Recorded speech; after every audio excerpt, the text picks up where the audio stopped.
नमस्कार दोस्तों, cast classes की previous year Haryana GK series में मैं चंद्रास एक बार फिर से आपका हार्दिक स्वागत करता हूं।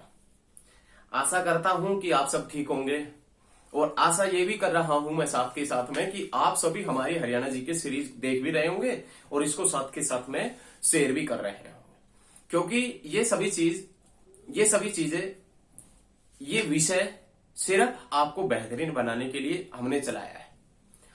प्रीवियस ईयर एग्जाम सीरीज सिर्फ और सिर्फ स्टूडेंटों के कहने पर हमने चलाया है। प्रीवियस ईयर एग्जाम सीरीज आपके लिए बहुत महत्वपूर्ण है और आने वाले एग्जाम्स के अंदर आपके लिए एक ये बहुत बड़ी मिसाल साबित होगा।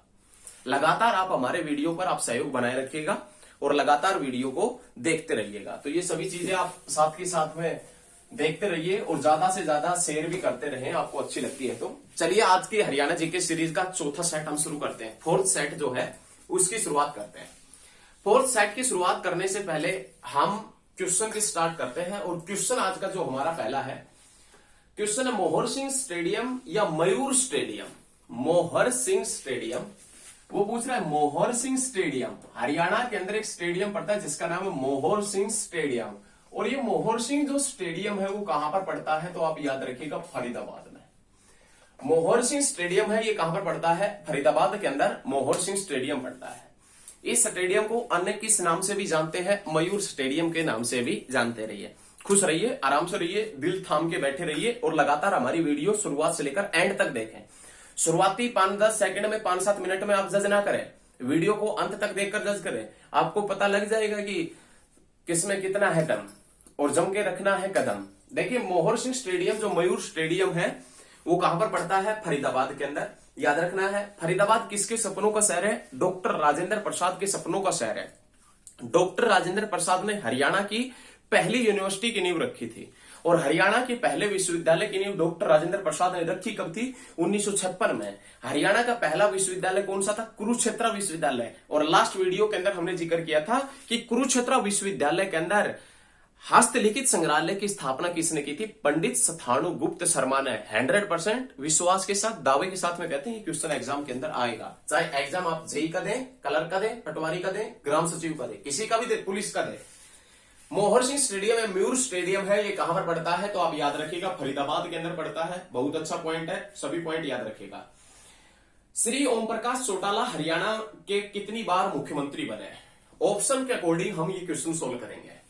ओम प्रकाश चौटाला हरियाणा के कितनी बार मुख्यमंत्री बने? 1 बार से अधिक, 2 बार से अधिक, 6 बार से अधिक या 3 बार से अधिक? तो याद रखिएगा 3 बार से अधिक। ओम प्रकाश चौटाला है, ये 3 बार से अधिक बने थे। 3 बार से अधिक बने थे तो कितने बार बने थे? 5 बार बने थे। और एक समय तो ऐसा था कि 5 दिन के लिए ही बने थे। हरियाणा में सबसे कम समय तक जो मुख्यमंत्री बने थे वो ओम प्रकाश चौटाला थे। और ओम प्रकाश चौटाला कितने दिन के लिए बने थे? मात्र 5 दिन के लिए। कितनी बार बने थे? 5 बार बने थे, याद रखना है। ओम प्रकाश चौटाला हरियाणा में सबसे कम समय तक बनने वाले थे लेकिन सबसे ज्यादा बार बने थे। कितनी बार? 5 बार। तो ऑप्शन के अकॉर्डिंग चले तो इसमें आएगा 3 बार से अधिक बने थे। बहुत अच्छे, बहुत अच्छे भाई, बहुत अच्छे। नेक्स्ट क्वेश्चन है बाणभट्ट इनमें से किस राजा के दरबार में था? बाणभट्ट किसका प्रसिद्ध दरबारी कवि था? हर्षवर्धन। हर्षवर्धन का जो प्रसिद्ध दरबारी कवि हुआ करता था उसका नाम था बाणभट्ट। और बाणभट्ट ने हर्ष की जीवनी लिखी थी और हर्ष की जीवनी जिसका नाम है हर्षचरित्र।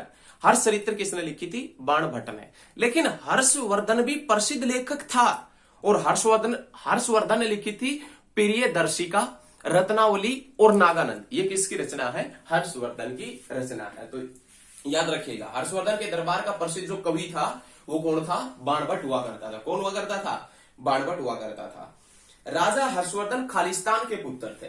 राजा हर्षवर्धन जो है वो खालिस्तान के पुत्र थे। राजा हर्षवर्धन प्रभाकर वर्धन के पुत्र थे। राजा हर्षवर्धन का जन्म कब हुआ था? 590 में। राजा कब बने थे? 606 में और डेथ कब हुई थी? 647 में। राजा हर्षवर्धन किसके पुत्र थे? प्रभाकर वर्धन के पुत्र थे। जन्म हुआ 590 में, राजा बना 606 में और डेथ हुई 647 में। हर्षवर्धन जिसकी पहली राजधानी हुआ करती थी थानेसर और हर्षवर्धन की दूसरी राजधानी हुआ करती थी कन्नौज।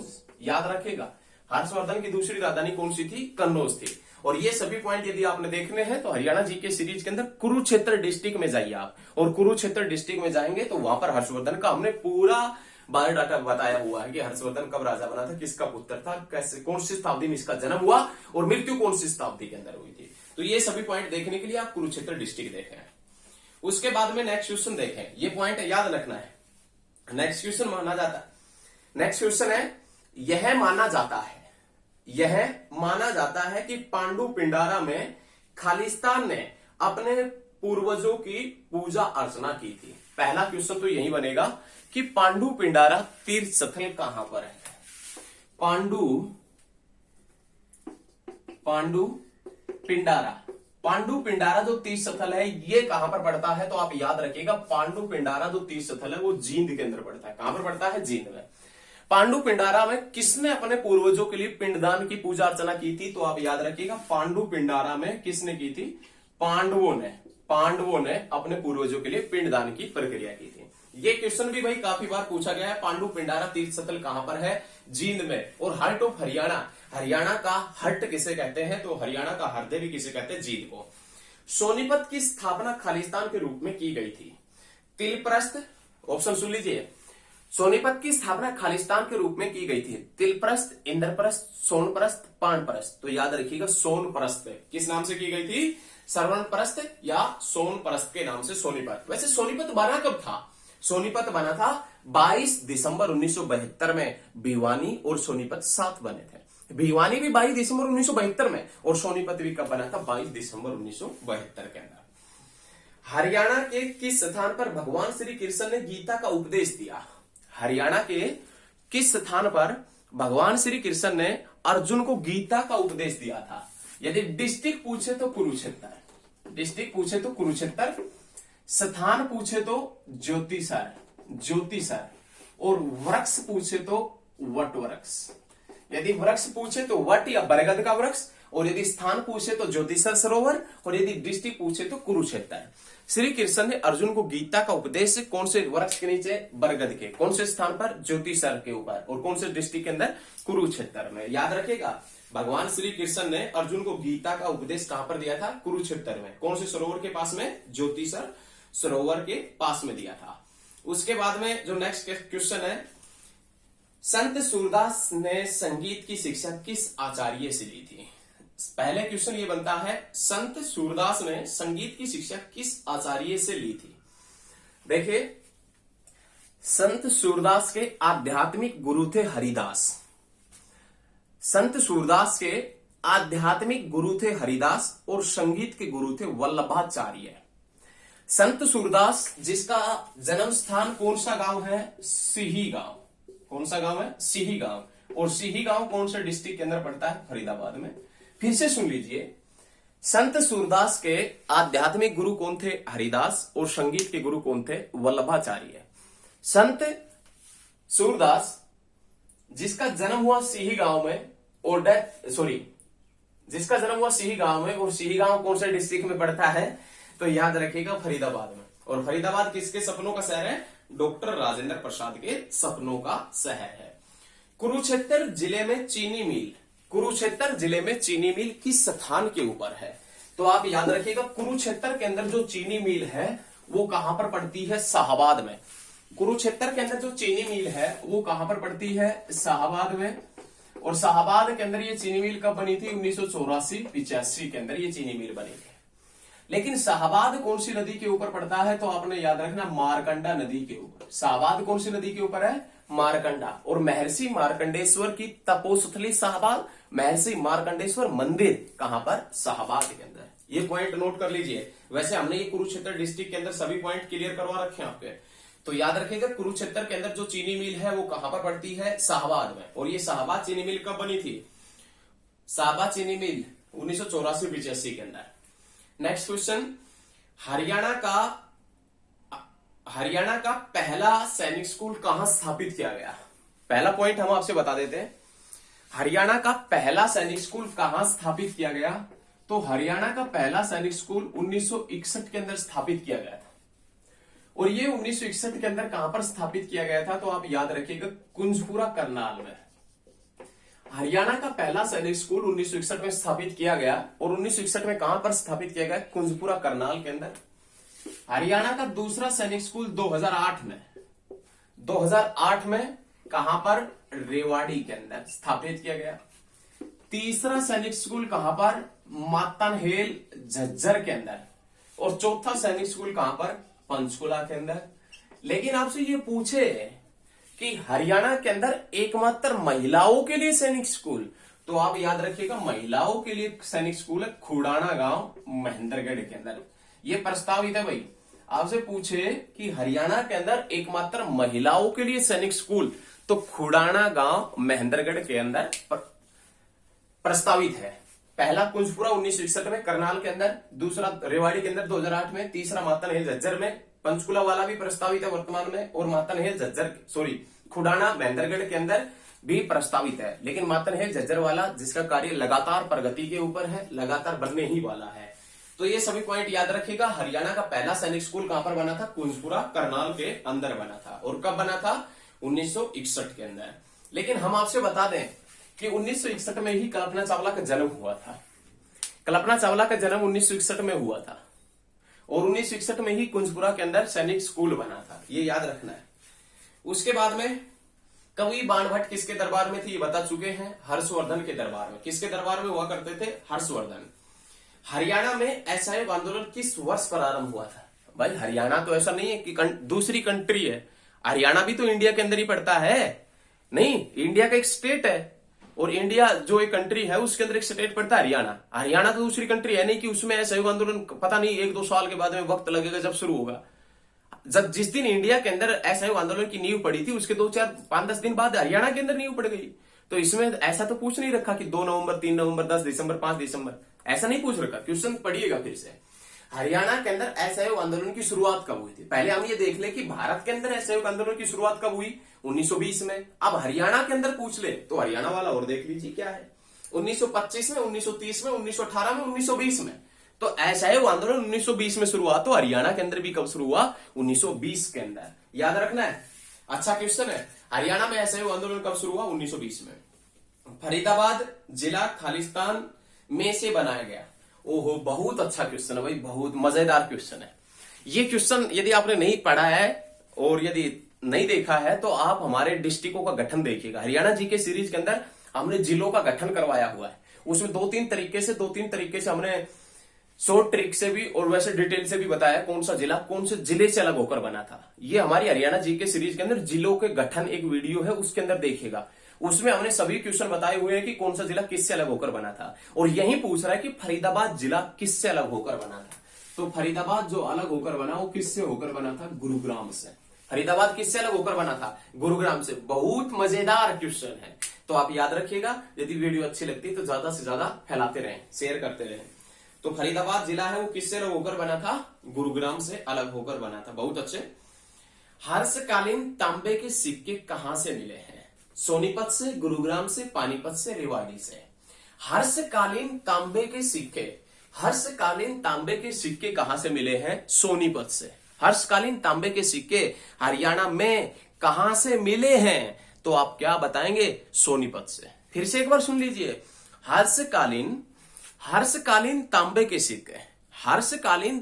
सिक्के हरियाणा में कहां से मिले हैं? सोनीपत से मिले हैं। याद रखिएगा, हर्षकालीन तांबे के सिक्के कहां से मिले हैं? सोनीपत से मिले हैं। ये क्वेश्चन आप याद रखिएगा, बहुत अच्छा क्वेश्चन है। उसके बाद में जींद का पुराना नाम पूछ रखा है। जो जींद डिस्ट्रिक्ट है इसे हरियाणा का हार्ट कहते हैं, उस जींद का पुराना नाम क्या है?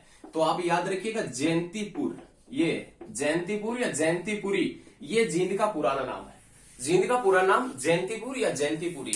हरियाणा का हृदय जींद को क्यों कहते हैं? भाई जो पहली बार वीडियो देख रहा है उसके माइंड में ये क्वेश्चन ना आए कि हरियाणा का हृदय जींद को क्यों कहते हैं, तो आप याद रखिएगा, हार्ट ऑफ हरियाणा के नाम से जींद को इसलिए जानते हैं क्योंकि जो जींद है इसके साथ में हरियाणा के 7 जिले लगते हैं। जींद के साथ में हरियाणा के कितने डिस्ट्रिक्ट लगते हैं, कितने जिले लगते हैं? तो आप याद रखिएगा 7 जिले। कितने जिले लगते हैं? 7। और इसी कारण हार्ट ऑफ हरियाणा के नाम से किसे जानते हैं? जींद को। तो सभी पॉइंट आपके क्लियर होने चाहिए, किसी भी पर्सन में आपको डाउट नहीं होना चाहिए। हरियाणा का हृदय क्यों कहते हैं ये पता होना चाहिए आपको। तो बहुत अच्छे हैं, लगातार ऐसे ही आप सहयोग बनाए रखिएगा, लगातार हमारी वीडियो देखिएगा, मजा आएगा पढ़ने में और हमको पढ़ाने के अंदर। नेक्स्ट पॉइंट देखें, जींद का पुराना नाम है जयंतीपुरी, ये याद रखिएगा। उसके बाद में पेहुआ तीर्थ स्थल किस जिले के अंतर्गत आता है? पेहुआ तीर्थ स्थल किस जिले के अंतर्गत आता है? पेहुआ जो तीर्थ स्थल है वो हरियाणा के कौन से जिले के अंदर पड़ता है? तो आप याद रखिएगा, पेहुआ जो तीर्थ स्थल है वो कुरुक्षेत्र में पड़ता है। कहां पर पड़ता है? कुरुक्षेत्र में। देखें एक बार,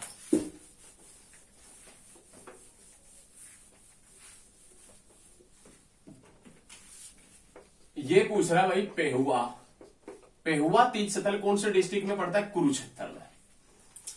ये तो हमारा जो क्वेश्चन है ये क्लियर हो गया, कुरुक्षेत्र में पेहुआ पड़ता है। लेकिन अब नेक्स्ट क्वेश्चन ये है कि जो पेहुआ कुरुक्षेत्र के अंदर पड़ता है, ये 9वीं सदी में मिहिर भोज के समय में, 9वीं सदी में मिहिर भोज के समय में घोड़ों के व्यापार का प्रसिद्ध केंद्र हुआ करता था। उत्तर भारत में घोड़ों के व्यापार का प्रसिद्ध केंद्र कौन सा था? पेहुआ। किसके शासनकाल के अंदर हुआ करता था? मिहिर भोज के शासनकाल के अंदर हुआ करता था। ये याद रखना है। मिहिर भोज से संबंधित अभिलेख कहां से मिले? पेहुआ से। 9वीं सदी के राजा भोजदेव से संबंधित अभिलेख कहां से मिले हैं? पेहुआ से। मिहिर भोज के समय में घोड़ों के व्यापार का प्रसिद्ध केंद्र कौन सा था? पेहुआ। पेहुआ तीर्थ स्थल कहां पर है? तो याद रखिएगा, कुरुक्षेत्र में। और हरियाणा में गया नगरी के नाम से किसे जानते हैं? पेहुआ। पेहुआ को जानते हैं। और ययाति, वशिष्ठ और विश्वामित्र ऋषि का संबंध कहां से है? पेहुआ से। याद रखें। और यदि इसी प्रकार के पॉइंट आपने देखने हैं तो चैनल को तुरंत सब्सक्राइब कर लें, ताकि लेटेस्ट वीडियो आप तक सबसे पहले पहुंच सके। तो याद रखें, पेहुआ जो तीर्थ स्थल है वो कहां पर पड़ता है भैया? कुरुक्षेत्र में। बहुत अच्छे पॉइंट है, शाबाश। उसके बाद में लोक गीतों के माध्यम से किस अवसर पर महिलाएं हास परिहास करती है? लोक गीतों के माध्यम से किस अवसर पर महिलाएं हास परिहास करती है? विवाह के अवसर पर, दशहरे के अवसर पर, तीज पर, संतान के जन्म पर। लोक गीतों के माध्यम से किस अवसर पर महिलाएं हास परिहास करती है? तो याद रखिएगा, विवाह के अवसर पर। किस अवसर पर? विवाह के अवसर पर। हरियाणा की राजभाषा कौन सी है? हिंदी। ये सभी को मालूम है कि हरियाणा की जो राजभाषा है वो कौन सी है? हिंदी है। उसके बाद में पलवल जिला किस मंडल में आता है? हरियाणा के अंदर वर्तमान में कितने मंडल हैं? 6 मंडल है। नया मंडल कौन कौन सा बना है? करनाल और फरीदाबाद। करनाल और फरीदाबाद को नया मंडल बनाया गया। और पलवल जिला किस मंडल के अधीन आता है? तो फरीदाबाद मंडल के अधीन आता है। पलवल जिला किस मंडल के अधीन आता है? फरीदाबाद। बहुत अच्छे, शाबाश, बहुत अच्छे, गुड क्वेश्चन। फरीदाबाद के अधीन आता है। उसके बाद में नेक्स्ट क्वेश्चन है, पटौदी नगर से किस क्रिकेट खिलाड़ी का संबंध है? पटौदी नगर से किस क्रिकेट खिलाड़ी का संबंध है? तो नवाब मंसूर अली खां। नवाब मंसूर अली खां का जो संबंध है वो कौन से नगर से है? पटौदी से। पटौदी कौन से डिस्ट्रिक्ट में है? गुरुग्राम में। और गुरुग्राम की जो एससी रिजर्व सीट है वो कौन सा है? पटौदी। याद रखिएगा।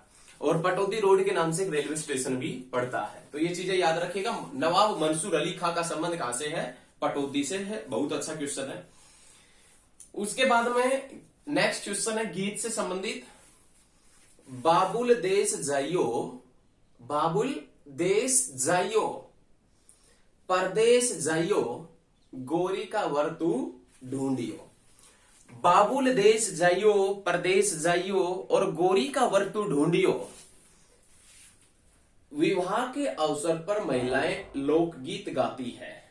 याद रखिएगा, ये जो गीत है ये किस अवसर पर गाया जाता है? विवाह के अवसर पर गाया जाता है। बाबुल देश जाइयो, परदेश जाइयो, गोरी का वर तू ढूंढियो किस अवसर पर महिलाएं लोकगीत गाती है? विवाह के अवसर पर। तो बहुत अच्छा क्वेश्चन है। क्वेश्चन एग्जाम में पूछा जाता है और जो एग्जाम में पूछे जाते हैं वही क्वेश्चन हम आपको करवा रहे हैं, ध्यान रखिएगा। और यदि आपको वीडियो अच्छी लगती है तो ज्यादा से ज्यादा स्टडी ग्रुप में फैलाते रहें। उसके बाद में नेक्स्ट क्वेश्चन देखें। नेक्स्ट क्वेश्चन जो है वो क्वेश्चन है, हरियाणा राज्य की सीमा कितने अन्य राज्यों के साथ में लगती है? हरियाणा की जो सीमा है वो हरियाणा की सीमा चारों तरफ कितने राज्यों के साथ में लगती है? 5 राज्यों के साथ में, जिसमें नाम आता है पंजाब का, जिसमें नाम आता है हिमाचल प्रदेश का, जिसमें नाम आता है उत्तराखंड का, जिसमें नाम आता है उत्तर प्रदेश का और जिसमें नाम आता है राजस्थान का। इनके साथ में लगती है। हरियाणा राज्य के चारों तरफ कितने के साथ में हरियाणा सीमा बनाता है? 5 के साथ में। या हरियाणा के चारों तरफ कितने राज्य सीमा बनाते हैं? 5। पंजाब, हरियाणा, उत्तराखंड, उत्तर प्रदेश और राजस्थान। शाबाश, बहुत अच्छे क्वेश्चन है। नोट, ये पॉइंट आपके माइंड में रहने चाहिए, सदा के लिए रहने चाहिए। उसके बाद में हरियाणा के पहले मुख्यमंत्री का नाम बताइए। हरियाणा का जो फर्स्ट मुख्यमंत्री था, हरियाणा का प्रथम मुख्यमंत्री जिसका नाम है बीडी शर्मा, ये हरियाणा का प्रथम मुख्यमंत्री है भगवत दयाल शर्मा। और भगवत दयाल शर्मा जिसका संबंध कहां से है, बेरी से, और बेरी कहां पर पड़ता है, झज्जर के अंदर, और यहीं से दलबीर सिंह सुहाग का भी संबंध है। तो हरियाणा के प्रथम मुख्यमंत्री भगवत दयाल शर्मा, निवास स्थान बेरी। लेकिन जो भगवत दयाल शर्मा है उनके निवास स्थान को झज्जर में किस नाम से जानते हैं, नीली कोठी के नाम से, ब्लू नीली कोठी के नाम से जिसे जाना जाता है। बहुत अच्छे, याद रखिएगा। नेक्स्ट क्वेश्चन देखें। नेक्स्ट क्वेश्चन है कि हरियाणा का निम्नलिखित में से कौन सा जिला क्षेत्रफल की दृष्टि से सबसे छोटा है। क्षेत्रफल की दृष्टि से हरियाणा का सबसे छोटा जिला है फरीदाबाद। क्षेत्रफल की दृष्टि से हरियाणा का सबसे छोटा जिला है वो कौन सा है, तो आप याद रखिएगा फरीदाबाद। और फरीदाबाद, और यदि ये पूछे सबसे बड़ा कौन सा है तो सिरसा। क्षेत्रफल की दृष्टि से सबसे छोटा कौन सा, फरीदाबाद। और फरीदाबाद का जो क्षेत्रफल है वो कितना है, 741 वर्ग किलोमीटर इसका क्षेत्रफल है। क्षेत्रफल की दृष्टि से दूसरा छोटा कौन सा है, पंचकुला, 898 है। लेकिन क्षेत्रफल की दृष्टि से सबसे बड़ा कौन सा, सिरसा। और क्षेत्रफल की दृष्टि से दूसरा बड़ा कौन सा है, हिसार। याद रखना है कि क्षेत्रफल की दृष्टि से सबसे छोटा फरीदाबाद, दूसरा छोटा कौन सा है, पंचकुला। बहुत अच्छे। और आज का जो लास्ट पॉइंट है उस लास्ट पॉइंट की तरफ बढ़ते हैं। हांसी के आसीगढ़ किले का निर्माण पृथ्वीराज चौहान ने किस शताब्दी में करवाया था। भाई देखिए, थोड़ा सा माइंड के ऊपर फोर्स डालिए, थोड़ा सा माइंड के ऊपर थोड़ा सा फोर्स डाल लीजिए, माइंड के ऊपर थोड़ा सा फोर्स डालना।